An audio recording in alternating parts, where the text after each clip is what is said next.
Sir, this is for the time being the last of the bills with which Parliament has to deal so far as the reorganization of states is concerned. The House has already passed the States Reorganization Bill and also the West Bengal Bihar Transfer of Territories Bill. Certain amendments were made and certain provisions were included in these two bills in so far as they bore on Articles 3 and 4 of the Constitution.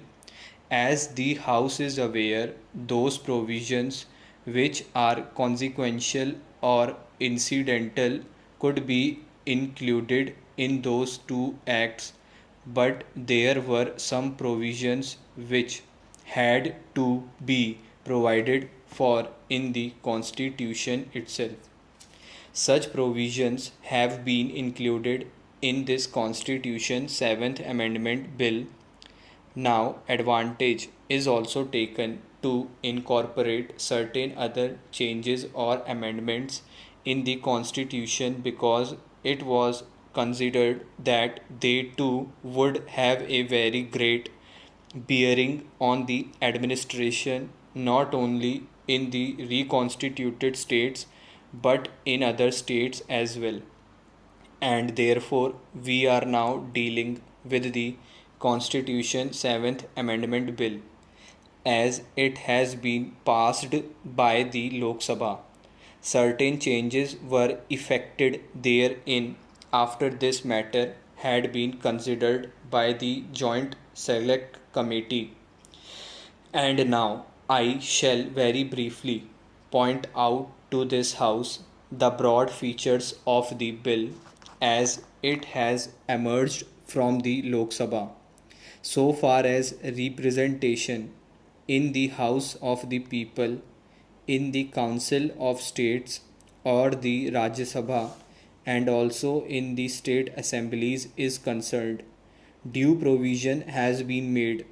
So far as the Rajya Sabha is concerned, the figure was fixed at 220, as will be found from the bill. So far as the Lok Sabha is concerned, therein we have got direct representation under adult franchisee and 500 have been fixed as the maximum number so far as representation from all these states are concerned. And then ordinarily it was considered that 25 ought to be the number for representation in the Lok Sabha of elected members from what are known as the Union Territories.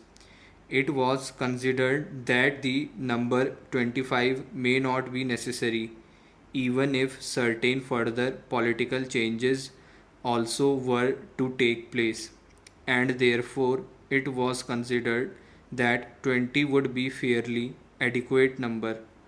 So far as the present Union Territories as also other areas that are likely to come to India are concerned. In this connection, I should like to point out to this House that under the Constitution, as it was promulgated, we had a classification or category of states known as Part A, Part B, Part C, and Part D. Also, so far as the Andaman and Nicobar Islands were concerned, and naturally, on account of this particular gradation, the rights as also the functions of the various states and the legislatures therein have differed to a considerable extent. Now, it was considered that the time had come when this classification ought to disappear. In 1947-48, as the House is aware, we had the integration of states, and all these states, either singly or in groups, were brought under the category of Part B states. Part C states were such where it was considered that there ought to be a more direct relation, in the sense that they ought to be under the superintendence and control of the president on account of a variety of reasons. The case of Andaman and Nicobar Islands was one by itself. After the administration extending over 7 or 8 years, it is now considered that this classification ought to go, and therefore the States Reorganization Commission also recommended the dissolution of this distinction. Therefore, from now onwards, we shall have states of one category, and there would be 14 states. These states are composed of the former Part A and Part B states, and also portions of Part C states, so far as they have been merged in the other states.